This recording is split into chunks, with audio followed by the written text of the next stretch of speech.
तब भगवान ने बोला कि छोड़िए ना, समय आने पर कभी दिखा देंगे, टाल दिए। कोई भी काम समय से पहले नहीं होता है, इतना जल्दीबाजी में आप क्यों हैं?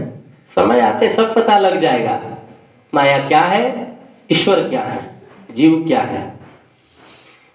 चलिए पहले गोमती नदी में स्नान करते हैं। भगवान ने कहा चलो पहले गोमती नदी में स्नान करते हैं, उसके बाद माया वाया के बाद में देख लिया जाएगा।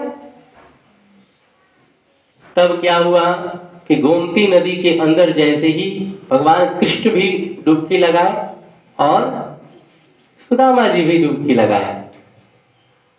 कृष्ण जी डुबकी लगाकर बाहर निकल गए और वो अपना पीताम्बर पहन रहे थे, अपना कपड़ा पहन रहे थे।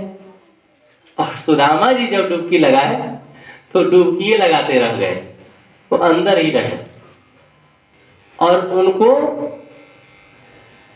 एक बहुत बड़ा लगा कि अब हम बचेंगे नहीं। क्या हुआ कि एक राजा था, उसी पानी के अंदर उनको सब दिखाई देने लगा। एक राजा था, उनके 4 दूत थे, बहुत सारी कन्याएं भी थी, राजमहल भी था, प्रजा भी थे, सब कुछ था उस नदी के अंदर डुबकी मारने के बाद। बस क्षण भर का लीला है, लेकिन उनको इतना ही देर में क्या क्या दिख गया वो ध्यान से सुनिए। एक हाथी ने जाकर के पुष्प दिया और सुदामा जी उसे ग्रहण किए। तो पता लगा, सब लोग उसके प्रजा और मंत्रीगण बोलने लगे, हे सुदामा जी, इस नगर का नियम है। क्या नियम है भाई? नियम है कि हाथी जब फूल किसी को देती है तो वो इस जगह का राजा बनता है, इसलिए आपको अब राजा बनना पड़ेगा। अब राजा बनने की खुशी किसको अच्छा नहीं लगेगी? तुरंत सुदामा जी तैयार हो गए, राजा बन गए और एक स्त्री पर मोहित हो गए, लड़की पर, खूब सुंदर थी। और तुरंत मोहित होकर बोले कि राजा को तो रानी भी चाहिए, तो अब आपको इससे विवाह भी करना होगा। तब भी तुरंत राजी हो गए। अब विवाह अच्छा लगा, पत्नी अच्छी लगी, तुरंत तैयार हो गए, विवाह भी हो गया। राजा रानी राज करने लगे, पत्नी से इतना ज्यादा प्रेम करने लगे, बस डुबकी मात्र का देर है। देखिए कितनी बड़ी बात है, जब राजा उस रानी से इतना ज्यादा प्रेम करने लगे कि उसके बिना अब कुछ भी समय नहीं रहा जाए। थोड़ी देर के लिए भी कहीं रानी जाए तो राजा पीछा करते करते बेचैन हो जाए। कभी कभी लोग सुंदरता पर मोहित हो जाते हैं। अब वो एक दिन उस पत्नी की मृत्यु हो गई। मृत्यु हुई तो अब तो छटपटाने लगे।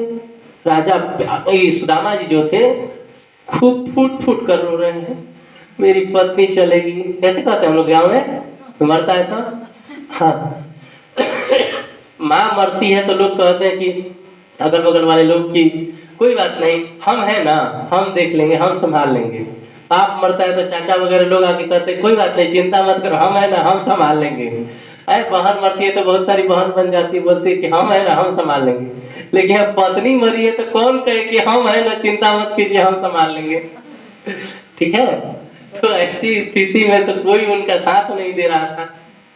अब फूट फूट कर खूब रो रहे थे, रोते रोते बिलख बिलख कर इनका अब कभी कभी रोए अब मूर्छित हो जाए, रोए मूर्छित हो जाए। कभी कभी देखिए ना, किसी का पति जब मरता है तो पत्नियां कितना नौटंकी करती है, और तुरंत हाथ कह दिया जाए कि चलो इसी के साथ चलना है, तब उसका रंग देखिए कितना बदल जाता है। वही हाल हुआ, सुनिए ध्यान पूर्वक। अब तुरंत उसके चारों जो दूत थे अपना अपना अस्त्र शस्त्र लेकर सुदामा जी के पास पहुंच गए और बोले कि हे सुदामा जी, बोले क्या, इतना रो क्यों रहे हैं?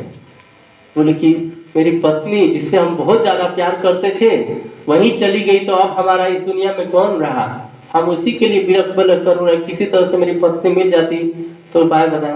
बोले कि हाँ मिलेगी। कैसे? तो हाँ, इस नगर का नियम है कि जिसकी पत्नी मर जाती है उसको भी उसी के साथ दाह संस्कार कराया जाता है। ये नियम है इस नगर का। अब पूरा हाथ में भाला भरसा वगैरह लेकर के तैयार, डर के मारे। अब जितना रुलाई था 1 मिनट में गायब सुदामा जी का।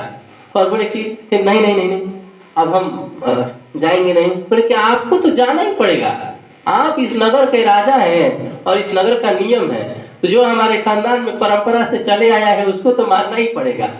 देखते नहीं है गांव घर में जो परंपरा से चला उसको मनवाने के लिए गांव घर के लोग बेचैन कर देते हैं, विवश कर देते हैं, होना ही पड़ेगा, करना ही पड़ेगा।